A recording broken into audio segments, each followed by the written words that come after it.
سوالات ارسال فرمائے ہیں سعودی عرب سے کہ میں یہاں پر مقیم ہوں اور قدم قدم پر وہابیزم سے واسطہ رہتا ہے۔ یہاں کے لوگ کپڑے کی عام جرابوں پر مسح کرتے ہیں اور پھر امامت بھی کرواتے ہیں۔ اس مسئلے پہ ہم کیا کریں؟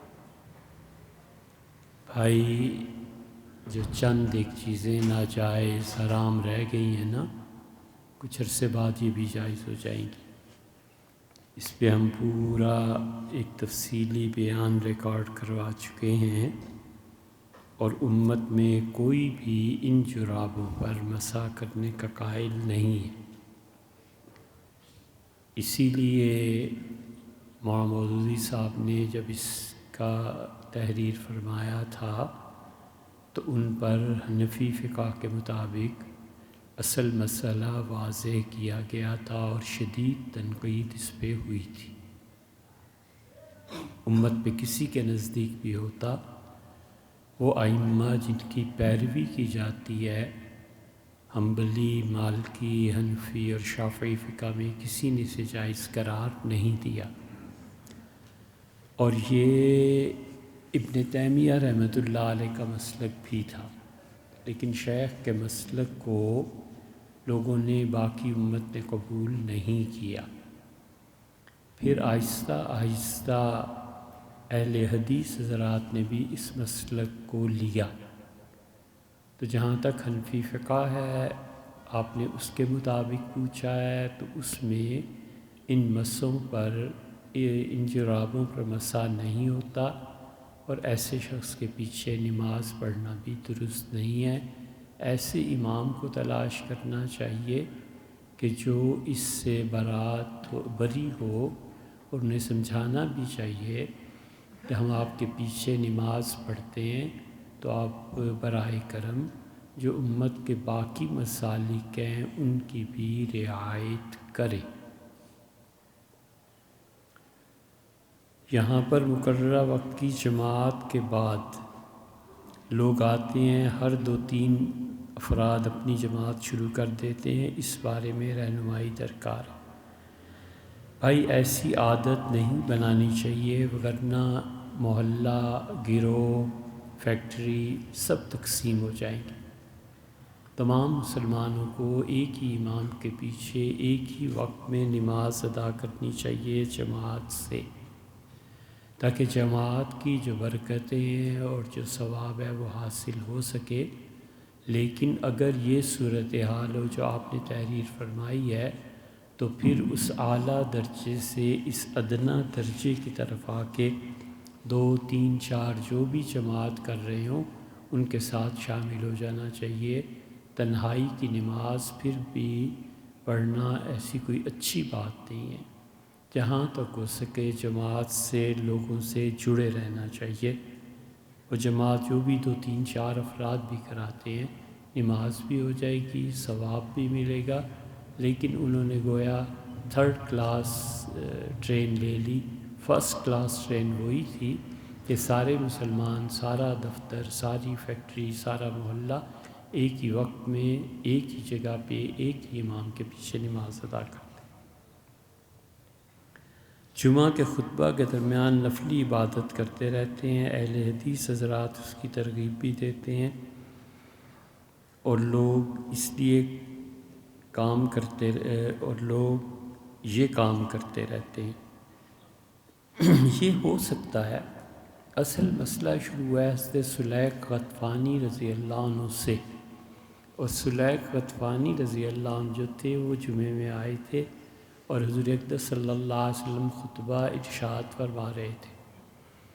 تو آپ نے سلیق کو دیکھا، صحیح بخاری میں آتا ہے کہ آپ نے فرمایا سلیق کھڑے ہو اور نماز پڑھو۔ بیٹھ گئے تھے، آپ نے فرمایا کھڑے ہو جاؤ اور نماز پڑھو۔ بس اس پہ اجتہاد ہے، یہ اصل یہ ہے۔ کیوں کھڑا ہونے کو فرمایا؟ ایک گروہ اس طرف گیا ہے محدثین کا، فقہا کا، کہ وہ کہتے ہیں کہ جمعے کے دن مسجد میں آنا اور بغیر 2 نفل پڑھے بیٹھ جانا منع کیا ہے حضور صلی اللہ علیہ وسلم نے۔ اس لیے سلیق کو فرمایا کہ پہلے 2 نفل پڑھو پھر بیٹھو۔ یہ مسلک بہت سے ائمہ کا، حنابلہ کا ہے، شوافی کا ہے، اور بھی بہت سے لوگوں کا ہے۔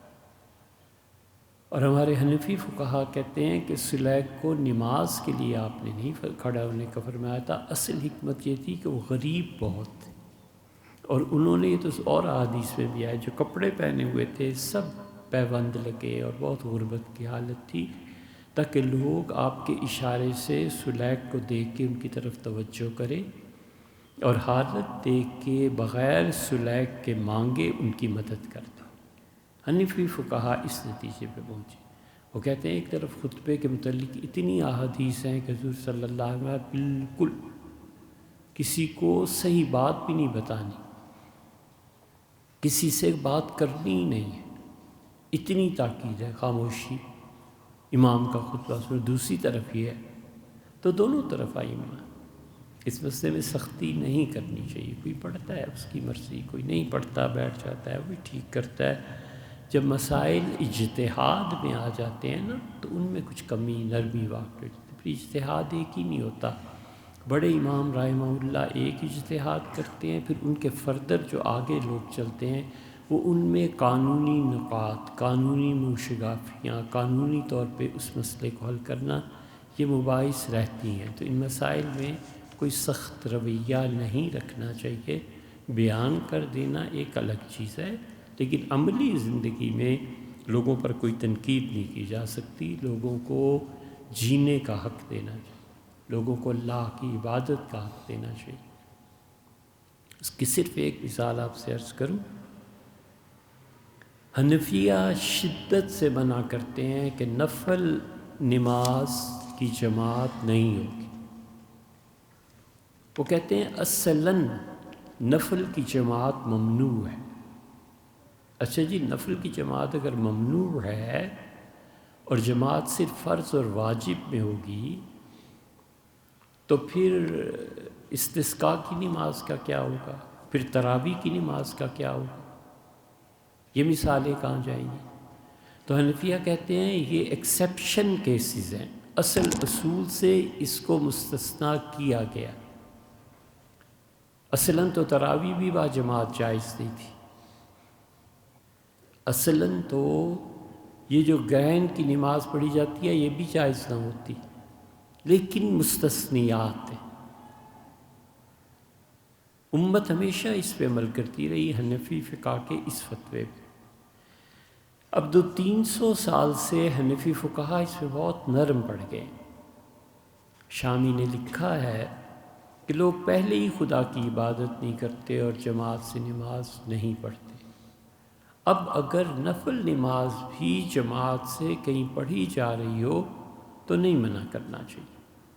مثلا صلاۃ التسبیح ہے، کسی گاؤں میں لوگ جماعت سے پڑھ رہے ہیں تو جو مفتی ہیں صحیح معنی میں علماء دین وہ منع کرتے ہیں، اور انہی کا ایک حصہ کہتا ہے پڑھنے دو یار، چلو کسی طرح اللہ کا نام تو لے رہے ہیں نا، کسی طرح اللہ کے گھر تو آ رہے ہیں، نہ لوگوں کو منع کرو، بس ٹھیک ہے یہ پڑھ۔ تو دونوں طرف آپ اس کو جوائن کر لیں تو بھی ٹھیک ہے، اس کی آزادی، لوگوں کی نرمی، یہ بھی ٹھیک ہے۔ ہمیں اللہ نے کوئی لوگوں پر قیم نگران تھوڑی مقرر کیا۔ فتوے لوگوں کی سہولت کے لیے ہوتے ہیں، لوگوں کو اللہ سے جوڑنے کے لیے ہوتے ہیں، اس سے نہیں ہوتے کہ ہم لوگوں کو پولیس اور فوج کی طرح ہر وقت درہ ہاتھ میں لے کے کھڑے رہے اور قانون کے پابندی کے طور پہ باتیں کرتے رہے۔ مغرب کی فرض نماز سے پہلے نفل ادا کرتے ہیں۔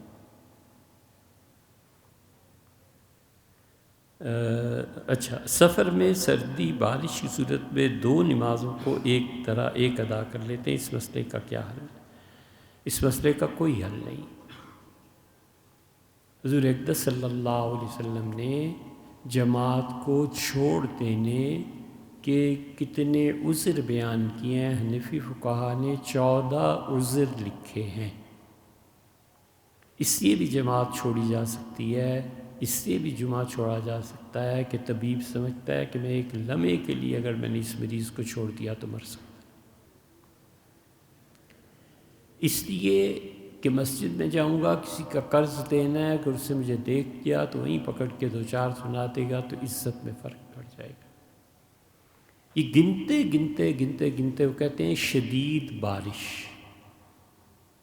کہ اتنی بارش ہے کہ آدمی مسجد نہیں جا سکتا تو گھر میں نماز پڑھے۔ حتیٰ کہ جمعہ حضور اقدس صلی اللہ علیہ وسلم آج اذان دینا حی علی الصلاح حی علی الفلاح کے بعد یہ کہہ دینا کہ الا قد صلوا فی رحالکم، لوگوں گھروں میں ہی نماز پڑھ، لوگوں گھروں میں ہی نماز پڑھ۔ مسجد نبوی نہیں تشریف لائے، نہ جماعت کی، لوگوں کا گھروں میں نماز پڑھو۔ اس پہ فقہا کا اختلاف ہوا ہے کہ حضور اقدس صلی اللہ علیہ وسلم 2 نمازیں جمع کرتے تھے یا نہیں۔ امام ابو حنیفہ رحمۃ اللہ علیہ کے فتاویٰ کے اصول میں ہے کہ وہ ہمیشہ قرآن کو ترجیح دیتے۔ وہ کہتے ہیں سب سے پہلے خدا کی کتاب، حتیٰ کہ وہ کہتے ہیں کہ جو قرأتیں منسوخ ہو گئیں اس کو بھی دیکھ لینا، کہیں اللہ نے اس میں کوئی چیز نہ بیان کی ہو، اور اس کے بعد حدیث۔ جب ہم قرآن کو دیکھتے ہیں تو اللہ نے کہا کہ ان الصلاۃ کانت علی المؤمنین کتابا موقوتا، ایمان والوں پر نماز فرض کی گئی وقت کی پابندی کے ساتھ۔ تو کہتے ہیں ظہر کو ظہر کے وقت میں پڑھو، عصر کو عصر کے وقت میں پڑھو۔ دیگر ائمہ جو ہیں تینوں، مالکی، شافعی، حنبلی، وہ تینوں کہتے ہیں کہ رسول اللہ صلی اللہ علیہ وسلم نے خود بھی 2 نمازیں جمع کیں۔ حنفی فقہا کہتے ہیں ایک نماز کو انتہائی وقت میں لے گئے اور دوسری کو ابتدائی وقت میں لے آئے۔ یہ مثلاً فرض کر لیجئے کہ عصر کا وقت ہوتا ہے 3:30 بجے شروع ہوتا ہے، تو 3:20 پر ظہر پڑھ لی اور 25 منٹ پہ وقت شروع ہوا اور 30 منٹ پہ عصر پڑھ لی، تو دیکھنے میں تو دونوں نمازیں ایک ہی جگہ پڑھی ہیں، لیکن ایک کو آخری وقت میں، دوسری کو پہلی وقت۔ دیگر ائمہ نہیں مانتے، وہ کہتے ہیں یہ جمع حقیقی ہے۔ ہم کہتے ہیں جمع سوری ہے، دیکھنے میں جمع ہے، حقیقت میں نہیں۔ وہ کہتے ہیں نہیں، حقیقت ان کا بھی مسلک۔ تو اس لیے جو حنبلی سعودیہ میں کرتے ہیں وہ ٹھیک کرتے ہیں اپنے مسلک کے مطابق کہ بارش کتنی ہو۔ صحابہ رضی اللہ عنہ میں فتویٰ یہ تھا کہ وہ کہتے تھے کہ اگر تلا بھیگ جائے، جوتے کا تلا بھیگ جائے، بس اتنا کافی ہے۔ اتنی بارش بھی ہو ہلکی ہلکی تو بھی مغرب کو عشاء کے ساتھ، عشاء کو پہلے پڑھا جا سکتا ہے مغرب کے ساتھ، اور عصر کو ظہر کے ساتھ ملایا جاتا ہے۔ ظہر پڑھے پھر عصر پڑھ لے، مغرب پڑھے پھر ساتھ ہی عشاء پڑھ لے۔ یہ جمع بین الصلاتین سیدنا عمر رضی اللہ عنہ اس سے سختی سے منع کرتے تھے، فرماتے تھے نماز اپنے وقت پہ پڑھا۔ حنفی فقہا نے اس مسلک کو اختیار کیا ہے، لیکن سعودی یا اور حضرات جو کرتے ہیں وہ بھی ٹھیک کرتے ہیں، ان کے پاس بھی دلائل۔ تو اس میں کوئی ایسی بات نہیں ہے۔ مغرب کی فرض نماز سے پہلے نفل ادا کرتے ہیں، یہ بھی ٹھیک ہے۔ اب دیکھیں جب سورج ڈوب جاتا ہے تو در حقیقت نماز کا وقت تو جائز ہو جاتا ہے۔ عصر کے بعد نفل پڑھنا جائز نہیں تھے، کب تک جائز نہیں ہے؟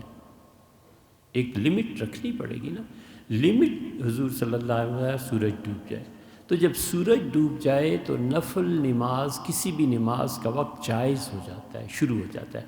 اب دیکھنا ہے کہ فرض کا وقت شروع ہو گیا ہے، اب دیکھنا ہے کہ نفل کے لیے اوقات، ساری نمازیں، فرض ہے، سنت ہے، نفل ہے، سب کے لیے سورج ڈوبنے کے بعد اب وقت صحیح ہو گیا۔ اس وقت میں صحابہ کرام رضی اللہ عنہ سے بہت سے لوگ 2 نفل پڑھتے تھے۔ حنفی کہتے ہیں جب جائز ہو گیا تو بس ٹھیک ہے، کوئی پڑھ لے۔ پھر حنفی فقہا نے کہا 2 یہ پڑھ لے، 2 وہ پڑھ لے، 2 وہ پڑھ لے، پھر وضو کر کے آئے پڑھ لے۔ تو یہ جماعت کب ہوگی فرض کی؟ عقلاً تم لوگوں کے لیے دقت اور تکلیف کا باعث بنو گے۔ یہ بدعت اسلام آباد میں ہی سب سے پہلے شروع ہوئی ہے کہ مغرب کی نماز میں بھی 5 منٹ کا وقفہ ہوگا جی، سورج ڈوبنے کے 5 منٹ بعد، اور سورج ڈوبنے کے 3 منٹ بعد، 2 منٹ بعد۔ یہ کیا بےہودہ بات ہے؟ ابھی وہ زمانہ دور نہیں گزرا کہ سورج ڈوبنے کا سب کو پتہ ہوتا تھا کہ یار مغرب کی نماز کا وقت قریب ہے، اٹھ کے چلے جاتے تھے سیدھی طرح وضو کر کے مسجد میں، اور جا کے فرض نماز حنفی کہتے ہیں فرض میں تاخیر ہو جائے گی، تم دو دو نفل پڑھاتے رہو گے لوگوں کو تو فرض میں تاخیر ہو جائے گی، یا جو آ کے نفل پڑھے گا وہ فرض میں تکبیر تحریمہ میں شریک نہیں ہوگا، اس فضیلت سے رہ جائے گا جو تکبیر تحریمہ کے متعلق حدیث میں ہے۔ اس لیے حنفی فقہا نے منع کیا ہے ان کے دلائل۔ لیکن اگر کوئی پڑھتا ہے، وہ دیکھتا ہے وقت ہے، دو نفل اٹھ کے پڑھ لیتا ہے، کوئی حرج نہیں ہے۔ یہ بھی حدیث میں آیا ہے، صحابہ کرام رضی اللہ عنہ کرتے تھے۔ ہم کسی حدیث کو اس وقت تک ماننے کے لیے تیار نہیں ہیں جب تک کہ صحابہ کرام رضی اللہ عنہ نے عمل نہ کیا۔ صحابہ رضی اللہ عنہ کا عمل کسی روایت پہ کر لینا اس بات کی دلیل بن جاتا ہے کہ صحابہ رضی اللہ عنہ اجتہادی طور پر سمجھتے تھے کہ یہ چیز ٹھیک ہے۔ حضور صلی اللہ علیہ وسلم کی جو چیزیں مخصوص تھیں اس میں دخل نہیں دیتے تھے، وہ کہتے تھے یہ حضرت ہی کی خصوصیت، قرآن نے نہیں کہا کہ نبی صلی اللہ علیہ وسلم آپ اس سے شادی کر سکتے ہیں، اس سے چچا زاد بہنیں اور فلاں اور ماموں زاد اور پھوپھی زاد اور وہ ان اراد ینکحا، اگر عورت خود آپ کی خدمت میں خواہش ظاہر کرے نکاح کی، او اراد النبی، نبی صلی اللہ علیہ وسلم کی خواہش ہو کہ کسی عورت سے شادی کر لیں، آگے کہتا ہے قرآن خالصۃ لک، صرف اتنی آزادی، اتنے نکاح ہم آپ کے لیے طے کر رہے ہیں، من دون المومنین، ایمان والوں کا اس میں کوئی حصہ نہیں ہے، وہ 4 سے نہیں بڑھیں گے اور آپ جتنی مرضی کر لیں، کوئی حرج نہیں۔ یہ اللہ نے اجازت دی۔ اس کی وضاحت کے لیے ایک مثال آپ کے سامنے رکھیں۔ حضور صلی اللہ علیہ وسلم کے انتقال کے بعد ایک بہت بڑے صحابی تھے، نام نہیں لیتا ان کا، انہوں نے ام المومنین حضرت عائشہ رضی اللہ عنہا کے لیے نکاح کا پیغام بھجوایا۔ تو سیدنا ابوبکر رضی اللہ عنہ نے کہا میری بیٹی کے لیے آئندہ اگر یہ بات میرے سامنے آئی نا، میں زندہ اس کو آگ میں جلا دوں گا۔ اسے نہیں پتا کہ اللہ نے کہا ہے کہ امہات المومنین ہیں، یہ تمام ایمان والوں کی مائیں۔ اسے نہیں پتا کہ حضور صلی اللہ علیہ وسلم کی بیویوں سے اب کوئی نکاح نہیں ہو سکتا، یہ عمر بھر عدت گزارنے کے بعد عمر بھر ایسے ہی رہیں گے۔ اب اس صحابی رضی اللہ عنہ کا قصور قصور نہیں ہے، اس لیے کہ انہیں یہ شعور، یہ احساس، یہ خیال کہ یہ صرف رسول اللہ صلی اللہ علیہ وسلم کی خصوصیت ہے، وہ سمجھے عام مسلمانوں کی طرح ان کی بیویوں سے بھی نکاح ہو سکتا ہے۔ سب نے گرفت کی، حالانکہ بہت بڑے آدمی تھے۔ تو یہ ہو جاتی ہیں ایسی چیزیں۔ اس لیے جہاں بھی اس قسم کی چیزیں آتی ہیں بہت سوچ سمجھ کے فتوے کی بات کرنی پڑتی۔ تو مغرب سے پہلے اگر 2 نفل فرض کیجیے، اب حرمین شریف چلے جاتے، وہاں سب لوگ پڑھتے، پڑھ لیے تو کیا کرے، حرج کچھ بھی نہیں۔ مسجد میں داخلے پر بآواز بلند سلام کرنا چاہیے یا نہیں؟ لوگ عبادت میں مصروف ہوتے ہیں، نہیں کرنا چاہیے۔ اس لیے کہ آدمی کا اپنا اپنا حال ہوتا ہے، کوئی دعا مانگ رہا ہے، کوئی کچھ کر رہا ہے، کچھ اللہ سے یاد، کوئی تلاوت کر رہا ہے۔ اب ان سب کی توجہ اللہ سے ہٹا کے اپنی طرف کرنا، خاص طور پہ جب اس کے پیچھے کوئی حدیث بھی نہیں ہے کہ حضور صلی اللہ علیہ وسلم نے فرمایا ہوگا آؤ تو سلام کرو، تو اس سے ہمارے حنفی فقہا کہتے ہیں کہ بس خاموشی سے جو بھی عبادت ہے اس میں مصروف ہو جانا چاہیے، اونچی آواز سے سلام نہیں کرنا چاہیے۔ حضور صلی اللہ علیہ وسلم کے جمعے کے لیے بھی تشریف لاتے تھے، صفوں سے گزرتے تھے تو آہستہ آہستہ سلام کرتے تھے، آہستہ آہستہ سلام کرتے تھے۔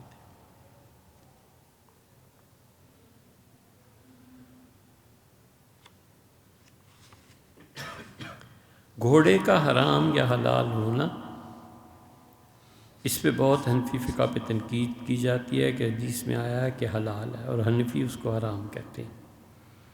گھوڑے کی 2 قسمیں ہوتی ہیں، ایک گھوڑا ہوتا ہے جنگلی، ایک گھوڑا ہوتا ہے شہری۔ دونوں میں سے کون سا حلال ہے اور کون سا حرام؟ حضور صلی اللہ علیہ وسلم نے گھوڑے کی حرمت کا فتویٰ کس گھوڑے کا دیا تھا؟ یہ بھی پاکستان میں بھی کسی کو نیا دین سوجا ہے، انہوں نے بھی اسی کی بحث کیا ہے، بہت لوگوں نے سوالات کیے ہیں۔ ابن جریج رحمۃ اللہ علیہ کی حدیث پہ ہم بحث کر رہے تھے، کافی ساری اس کی ریکارڈنگس ہو گئیں، اس میں آگے چل کر ایک جگہ یہ بحث آئے گی، جب وقت آیا اللہ تعالیٰ نے توفیق بخشی تو اس کو سن لیجیے گا۔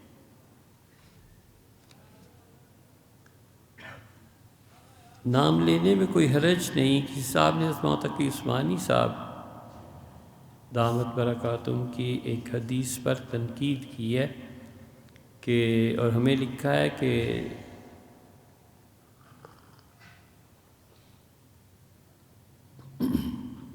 یہ حدیث حضرت نے بیان کی ہے، اس پہ تنقید کیوں نہیں کرتے، جبکہ صحیح احادیث کو تم کہتے ہو کہ غلط؟ ایسی نہیں ہے بھائی، ایسی بات نہیں۔ ہم صرف ایک بات یہ جانتے ہیں کہ حضور اقدس صلی اللہ علیہ وسلم پہ جھوٹ مت بولو، بس۔ آپ جھوٹ بولیں گے، وہ بات لوگ اس کو لے لیں گے، اس سے مسائل ثابت کریں گے، پھر اگلی نسل جو ہے نا، یہ ہر بات کو عقل پہ پرکھتی ہے، ہم سے آ کے کہتے ہیں جی عقل میں نہیں آتا، یہ حدیث میں کیسے آ گیا، یہ حدیث میں، ہم کہتے ہیں حدیث ہی نہیں یار، ایک بے بنیاد بات کو کیوں حدیث کہتے ہو، کیوں کس سے گھڑتے ہو؟ اس لیے کہ لوگوں میں کشش طلب پیدا ہو، لوگ آئیں۔ تو اس دین کو ثابت کرنے کے لیے یہ ضروری ہو گیا ہے کہ ہم جھوٹی روایتیں گھڑیں؟ اس دین کو ثابت کرنا ہے جھوٹ سے، تو خدا ایسے اسلام سے باز رکھے ہمیں، تو تمہاری بنیاد ہی جھوٹ ہے۔ ہندوؤں کے مذہب کی بنیاد جھوٹ نہیں تو اور کیا ہے؟ ایسا ہوا اور پتہ نہیں کون بنسی رات کے کیا، وہ سورج نکل گیا، تاریکی چھا گئی، وہ سورج کھا جایا کرتا تھا۔ کوئی ایک جھوٹ وہاں بھی ہے، یہاں بھی، عیسائیت میں بھی۔ سچی بات بیان کرو، اسلام کی حقانیت کے اتنے دلائل ہیں کہ ہمیں ضرورت کیا ہے جھوٹی بات کی؟ قلت علم ہے، پڑھتے نہیں نا ہم، اگر پڑھیں تو پتہ چلے کہ اللہ کا دین روشن، ممتاز، بالکل سچائی کے دلائل پر مبنی ہے۔ جہاں تک اس حدیث کا آپ نے کہا ہے کہ حضرت نے کہا کہ اللہم ضاعفی ارضنا برکتہا و زینتہا و سکنہا، اے پروردگار ہماری اس زمین میں ہمیں جگہ نصیب فرما، جو ٹھہرنے کی جگہ، مکان، گھر تو دے، اس میں برکتیں دے اور اس میں خوبصورتی دے اور اس میں ٹھہرا۔ آپ نے یہ فرمایا ہے کہ یہ حدیث جھوٹ ہے، آئے ہی نہیں کہیں، اور وہاں تک عثمانی صاحب بیان کرتے ہیں ایسے نہیں۔ اول تو وہاں کی شخصیت الحمدللہ اتنی بڑی ہے کہ اتنے بڑے آدمی سے اس طرح کی بات، اتنے پڑھے لکھے آدمی سے، نام بھی اللہ نے بہت بلند فرمایا، وہ ایک الگ مسئلہ ہے، لیکن جو علم ہے نا، بات تو اس کی ہے۔ یہ روایت آپ کو طبرانی میں مل جائے گی، طبرانی میں جہاں یہ باب آتا ہے کہ حضور صلی اللہ علیہ وسلم استسقاء نماز میں، بارش کی طلب کی نماز میں کیا دعا مانگتے تھے، وہاں یہ روایت مل جائے گی۔ کان یدعو اذا استسقا، حضور صلی اللہ علیہ وسلم دعا مانگتے تھے جب نماز استسقاء کے لیے، بارش کے لیے دعا مانگنی ہوتی تھی۔ اس کے بعد کا جو دوسرا ٹکڑا ہے وہ آپ کو معجم الزوائد میں مل جائے گا، جو آخر پہ حضرت نے فرمایا کہ حضور صلی اللہ علیہ وسلم کو نسبت کر کے کہ ولا تفتنی فیما حرمتنی، اور اللہ جو چیزیں تو نے حرام نہیں کی ہیں اس کے بارے میں مجھے کسی آزمائش میں مبتلا نہ، اے اللہ مجھے آزمائش میں مبتلا نہ فرما ان چیزوں کے متعلق جو تو نے حرام کی ہیں، کہ کسی حرام چیز کی طلب، اس کا حسن، اس کی لذت، ان چیزوں میں پھنس جاؤں۔ یہ بھی آیا، انہوں نے دو احادیث کو، دو حدیثوں کی دعاؤں کو ایک جگہ جمع فرما دیا ہے۔ ایسی بات نہیں، اگر ایسی بات ہوتی ہم ضرور کہتے کہ حضور صلی اللہ علیہ وسلم کی کوئی ایسی روایت نہیں۔ اس قسم کے لوگوں پہ فتوے سے پہلے خود بھی تحقیق کر لینی چاہیے کہ اللہ کے یہاں جواب کیا دینے۔ بیعت واجب تو نہیں، لیکن میں اپنے لیے ضرورت محسوس کرتا ہوں تو بھیا کر لیجئے، بالکل۔ ہم تو اس کے قائل ہیں کہ کوئی آدمی بغیر بیعت کے ہونے ہی نہیں چاہیے۔ عقیدہ ہمارے زمانے میں اتنے عقائد بگڑ گئے ہیں کہ لوگ چونکہ عقیدے کو جانتے ہی نہیں نا، تو اپنے مشائخ سے عقیدے کو دیکھنا چاہیے، پوچھنا چاہیے، اپنے مشائخ سے تربیت حاصل کرنی چاہیے۔ جو چیزیں عالم امر سے خاص طور پہ تعلق رکھتے ہیں، مشائخ اسی کی تربیت کیا کرتے ہیں، ان چیزوں کو سکھاتے ہیں۔ جو انسانیت ہے اس کو، اس لیے آپ جہاں سے آپ کا دل چاہے یا جو بھی آپ کا حلقہ ہوگا، جو بھی آپ کے زمانے میں ہوں گے، ان سے بیعت ہونی چاہیے، اور بیعت ہی نہیں، صرف اپنی تربیت کی بھی فکر کرنی چاہیے کہ کس طرف کو زندگی جا رہی ہے۔ اللہ تعالیٰ 70 ماؤں سے زیادہ محبت کرتے ہیں، یہ بات کس مستند کتاب سے ثابت ہے؟ کوئی ثابت نہیں۔ اب یہاں آپ کسی کا بھی نام لے کے فلاں کہتا ہے تو جھوٹ کہتا ہے، اس کو تحقیق ہی نہیں۔ یہ کہیں بھی نہیں آیا کہ 70 ماؤں سے زیادہ اللہ محبت کرتا ہے۔ اللہ تعالیٰ کی محبت جو اسے اپنی مخلوق سے ہے، خدا کی محبت جو اسے اپنی خلق سے ہے، بہت زیادہ ہے۔ مسلم میں مسلسل روایات آئی ہیں، حضور صلی اللہ علیہ وسلم فرماتے ہیں جانور اپنے بچے پہ جو پاؤں رکھ دیتا ہے غلطی سے اور پھر ایک دم سے پاؤں کو اٹھا لیتا ہے، آپ نے فرمایا یہ اللہ کے پاس جو رحمت ہے اس رحمت ہی کا ایک حصہ ہے۔ رحمت کے متعلق ہم نے کئی مرتبہ حدیث بیان کی کہ اللہ تعالیٰ نے کہا اس کے 100 حصے کرو اور ایک حصہ دنیا میں بھیجا، اور 99 تھوڑی صحیح حدیث ہے جس سے خدا کی رحمت کی وسعت ثابت ہوتی ہے۔ ہمیں یہ گھڑنے کی جھوٹ ضرورت کیا پیش آ گئی؟ اس لیے کہ پڑھنا نہیں نا، محنت نہیں نا کرنی، سنی سنائی روایات۔ اللہ تعالیٰ مشکلوں کو حل کرنے والا ہے، کارساز ہے، تو اللہ غیب کی مدد کیوں نہیں ان لوگوں کے لیے کرتے جن کے پاس بچی کی شادی خاطر مال کے لیے لوگوں سے قرض لینا پڑتا ہے؟ اللہ نے یہ کہا ہی کب ہے کہ تم قرض لے لے کے شادیاں کرو؟ اللہ نے کہاں یہ کہا کہ بیٹی کی شادی کرنی ہے تو 5 لاکھ قرض لے لو؟ اللہ نے کہا ہو اور پھر استطاعت نہ ہو۔ پہلے تو اللہ نے کہا ہی نہیں، اللہ نے جن شرعی امور میں یہ کہا ہے کہ مال خرچ کرو، اور پھر خدا نے اس آدمی کو مال نہیں دیا تو اللہ نے یہ نہیں کہا کہ میں مال دے رہا ہوں، اللہ نے کہا اس حکم کو چھوڑ، یہ ہمارا حکم تمہارے واسطے ہے ہی۔ حضرت رسالت میں آپ صلی اللہ علیہ وسلم ساری حیات طیبہ میں، ساری زندگی میں زکوٰۃ فرض نہیں ہوئی، قربانی فرض نہیں ہوئی، یہ 2 چیزیں کبھی فرض نہیں۔ ہم نے اپنے بہت سے مشائخ کو دیکھا، ساری زندگی وہ بیچارے کہاں سے دیتے؟ آنے سے پہلے وہ اسکیجول تیار ہوتا تھا کہ اچھا 1 لاکھ کسی نے دے دیا، اچھا 20 اس کو دیا، پیسے ہی نہیں رکھتے تھے۔ تو جب مزاج ایسا ہو تو اس پیسے پہ سال کیا ہو تو گھنٹہ نہیں گزرنے دیتے تھے۔ آپ قرآن کو غور سے پڑھیں، 10ویں پارے کے آخر پہ کیا آتا ہے؟ اللہ نے فرمایا اور وہ لوگ آپ کے پاس آئے جنہوں نے کہا کہ اللہ کے رسول صرف سواری دے دیں، ہم پوری قوت کے ساتھ جہاد پہ جانے کو تیار ہیں۔ جب آپ نے انہیں کہا کہ لا اجد، میں بھی تمہیں کوئی اونٹ گھوڑا کوئی سواری نہیں دے سکتا، تو وہ پلٹے اور تفیض من الدم، ان کی آنکھوں سے آنسو ٹپک رہے تھے، ان کی آنکھوں سے آنسو گر رہے تھے کہ اللہ ہم اتنی غربت میں ہیں کہ ہم تیری راہ میں جہاد کے لیے سواری بھی نہیں مہیا میں نہیں نبی صلی اللہ علیہ وسلم کر سکتے۔ اللہ نے کہیں نہیں کہا کہ میں تمہیں سواریاں دے دوں گا، یہ دے دوں، کچھ بھی نہیں۔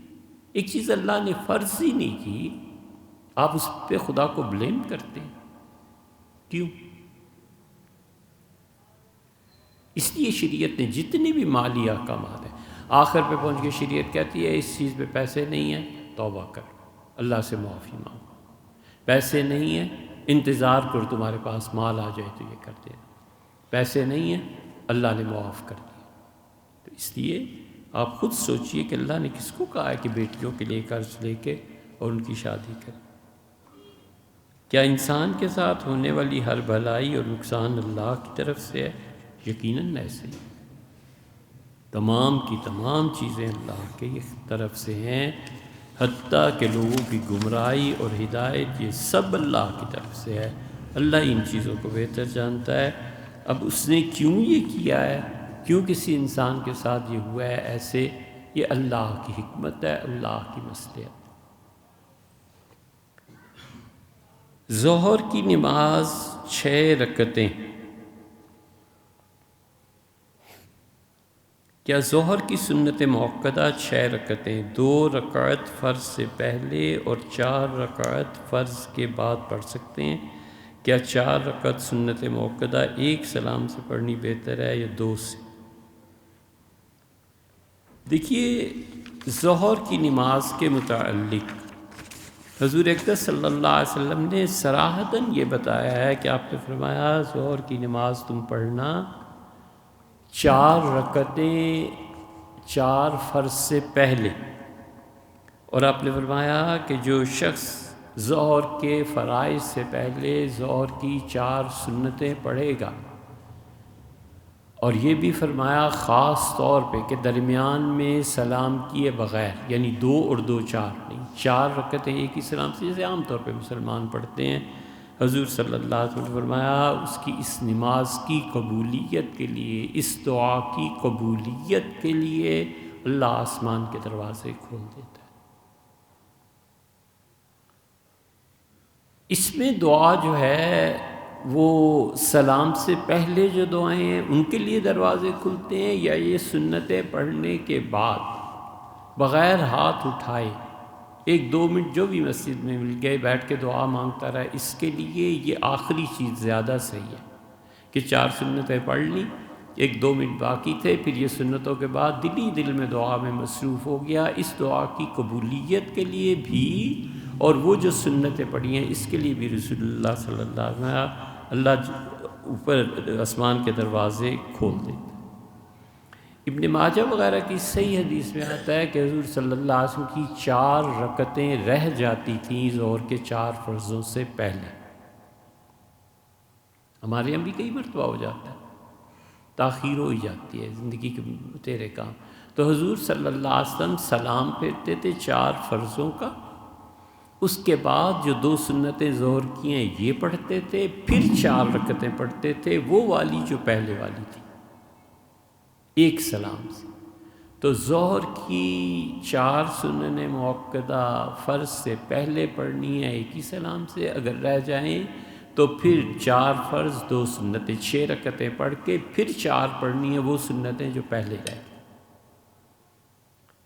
پھر اسی طرح یہ وقت اتنی برکت کا ہے کہ حضور صلی اللہ علیہ وسلم ظہر کی نماز جب تم پڑھتے ہو اور 4 پہلے اپنے فرض سے رکعتیں پڑھو، یہی سنت موقدہ، اور فرمایا 4 اس کے بعد پڑھ لینا فرض کے بعد، حرم اللہ علیہ النار، اللہ جہنم کی آگ حرام کر دیتا ہے اس شخص پہ جس کی ظہر کی نماز اللہ قبول کرے۔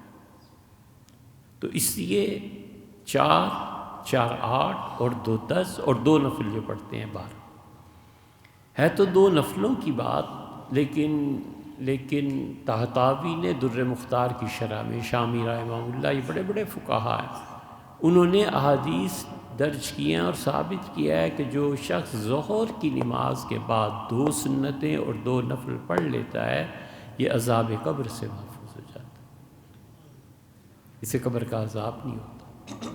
اس لیے ظہر کی بعد بھی 2 سنن موقدہ اور 2 نفل پڑھ لینے چاہیے۔